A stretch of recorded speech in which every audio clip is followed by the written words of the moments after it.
Hello everyone, this is Black Sheep 11, your homeless guide to opening up, and philosophy and being a human piece of trash that lives in a tin can. No, that's fake news. This is Black Sheep, and I'm here in beautiful Little Mexico. Population, too many, but just sitting around, relaxing, enjoying myself. The evening is beautiful, the sun is setting, and as far as parking lots go, I'd say this is pretty primo. I had showed you what was going on with my rig in the past video, as far as having the air mattress and stuff. This is what it looks like when it's all collapsed, and there's plenty of space in there to do what you need to do. I got my chairs, I got my little fan. If I want to add anything or put anything in there, I can. So yes, I have to do the hobo shuffle in the morning. You know, we've all seen that homeless guy going through his car, and he's moving things and he's folding things, and everybody with homes goes, what is that? Why do homeless people like to fold stuff so much? Well, I was once one of those people that wondered why homeless people fold stuff so much, and I can tell you, because now I understand. It's because your situation has different modes that you need to go in and out of, and in order to make that a reality, your few possessions have to shuffle about. That's really what it is. Or you're on meth, and you like moving stuff. Either or. But I had a very good day for the reason that I'm a very lucky person. It had very little to do with anything that I did well, or has very little to do with anything that I made. It all kind of came to me. I have essentially, at my job that I'm leaving very soon, I've pretty much moved on already. Mentally, I'm not there. I'm not really participating in anything. I'm not interacting with anybody. And there is a young lady there who was has a very bold personality that I interacted with when I was more aggressive, and I really wanted to be recognized in my job. And she was pursuant of spending time. She wanted to spend time. I gave her my number, which was a mistake on my part, but whatever. I gave her my number, and I said, oh yeah, we'll do something. And she made an effort to contact me. I probably talked to her when I was wasted or something like that, just through text. And then I ditched it. Because I'm nuts. Not necessarily clinically nuts, but when you're living in an unhealthy situation, and you're not happy, and you're not expressing yourself, and you're not just everything categorically is not working out. It makes you something that is it's yourself, but it's a lesser version of yourself, and that's what I've been, and that's what I remain to this day. Her efforts to be friendly to me, I dismissed, and I was rude to just vanish. And this we're talking about ancient history. We're talking about months and months and months ago. Just a random encounter. But the young lady came back in today. I work in like a little private zone where I'm kind of on my own. And this girl has some nerve. She kind of came right to where I work at, introduced herself, and we started having conversation. And I had the opportunity to not only express to her my remorse for just ignoring her, because it's a shitty thing to do. All she wanted to do was hang out. It was nothing romantic. It wasn't anything beyond just trying to be friendly. And I dismissed it. I just straight up dismissed it, like I said. So we got to talking, and she wanted to know what was going on with me, and I told her straight up, look, I'm nuts, and things have been up in the air, and I'm working through a lot of stuff, and I couldn't. I just couldn't. I couldn't answer you for so many reasons. And she was very receptive to this. Not only was she very receptive to this, she was very concerned and very willing to continue to be available to me as far as talking and things like that. I am a lucky guy. I'm a lucky guy in that what seems to happen with me is that people that I've interacted with and I've had good experiences with come back. After I do harm to myself, or I do negative things, or I do, whatever it is, these people come back, and the karma that I sent out, the goodness that I either provided to somebody, maybe as a friend, maybe as a customer service agent, whatever it is, when you put out that energy, you get it back, and it doesn't necessarily have to be immediate, but it comes back. I am so very lucky that these people have not forgotten about me, but they haven't, and for that I feel very fortunate. And I had a really great day at work with my coworkers from that point forward, for the reason that this young lady came in, interjected in my situation, wanted to know what was going on, was worried about what I was doing. This made me want to go through the rest of the day in a more open way. So I have less to worry about at work than I did before. Like, I'm basically like, I just don't give a fuck. I'm walking around looking like this at work, in a corporate office. I'm out. And pretty much, I meant to say it today, I'm going to go to this job fair, and then I'm going to come back, and chances are I'm putting my 2 weeks, not chances are, I'm putting my 2 weeks in. Period. This experience is already past tense. It's gone. However, it doesn't hurt to try to make the best of what today is. So, yeah, I opened up and I got nothing but good stuff back. So I am living scientific, spiritual evidence that whatever it is that you generate is what will be returned to you. I have gone through the day and put out nothing but complete fuck you, get the fuck away from me stuff, and that's what it produces. That's what it produces. The next day or two, a couple days later, you might feel friendly, and you go, hey, how you doing? People are like, fuck you. So whatever it is that you put out there is what you're gonna get, is what I'm learning. And I again, not to be repetitive, but I am very fortunate that the few times that I've done it right, that I've put out the good, that it's remembered. It's remembered.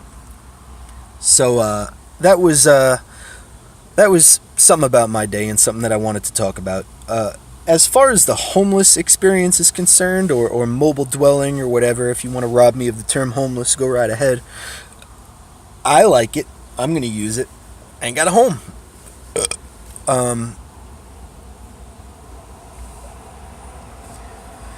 It could be something that you're really thinking about, right? And I've said this before in videos. I've given little bits of advice to people. Not even advice, just sort of, if you're in your 20s or in your 30s or your 40s and you're thinking about doing something radical, mobile dwelling, let's say, like I did. It took a situation to push. The unfortunate thing is that it took a situation to push me into something that I wanted to do, instead of me just gliding off the dock per se and doing it the way that I wanted to. But think about yourself, and think about little pipe dreams that you, for example, when I was a really little kid, my probably my parents don't even know about this.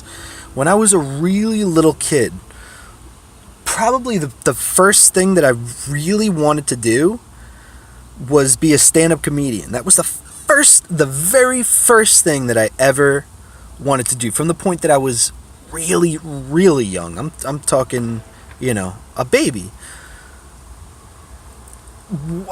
My parents used to go out a lot, and I would have a babysitter, and sometimes I would have the benefit of being able to stay in my parents' room. And my parents' room had a TV, and I could just do whatever I wanted with that bad boy. And I would watch on VH1. You had Stand Up Spotlight with Rosie O'Donnell. I remember watching those guys. I remember watching Gallagher. Watching him now, it's hokey, it's gimmicky and stuff like that. But when you're a little kid, I used to watch Gallagher like starry-eyed, watching Bill Murray in Ghostbusters, watching Bill Murray in Scrooged. I used to memorize stand-up routines and recite them. I remember going to St. Patrick's and reciting stand-up routines, as a little kid. Had that been recognized, and had that been nurtured, and had that been directed, and had that had any momentum in any way, it might have gone somewhere, it might not. But the bottom line is, it never did. It never did.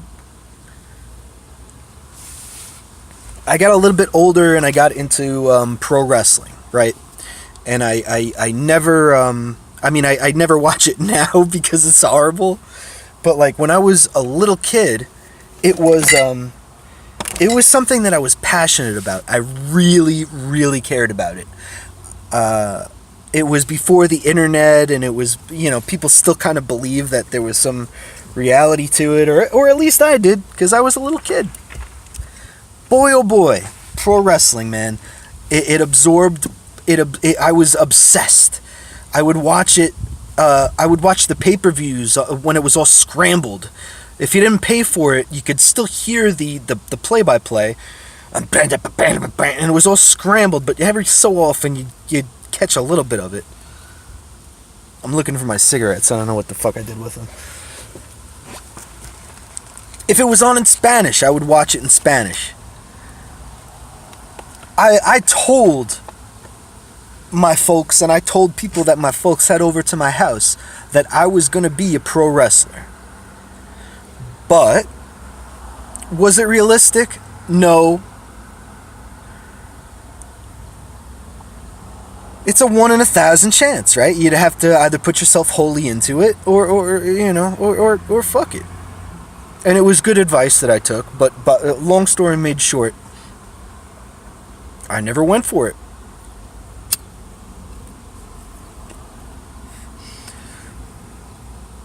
I could go on and on and on. There's more of these, but the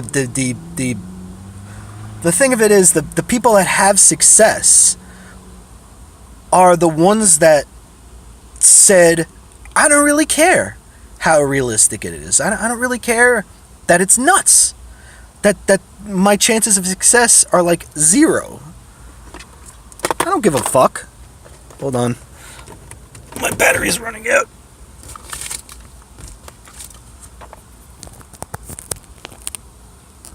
You know, these bands, some of these bands that I admire, whose name I'm not going to say, but went and played shows where the concept was just laughed at.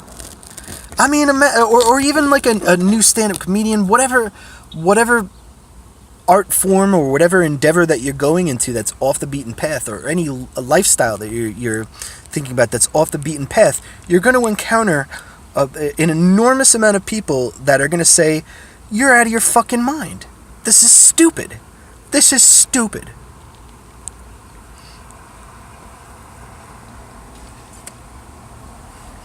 My friends, after living in a car for 2 months, I could tell you this is what I wanted to do, and it's not stupid. It's not stupid. I feel like a better person already, and I'm just getting started. I'm going to learn more. I'm going to do more. I still have ambitions, and I still have goals, and I really want to hit a home run. I feel great about myself.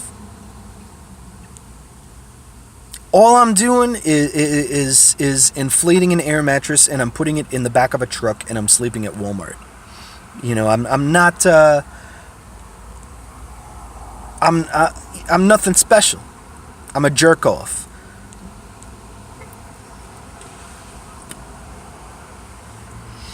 I want a minimalist lifestyle. I'm realizing a path to it. And I'm happy. So if whether it's, like I said, whether it's mobile dwelling, whatever it is that you want to do, don't let it be another one of those things where you say, I can't, it's not realistic. I can't do it, Nothing. This world is yours. You could do whatever the fuck. You could do whatever. I'm ready to do some crazy shit, and I can't wait to document that. I'm excited. I'm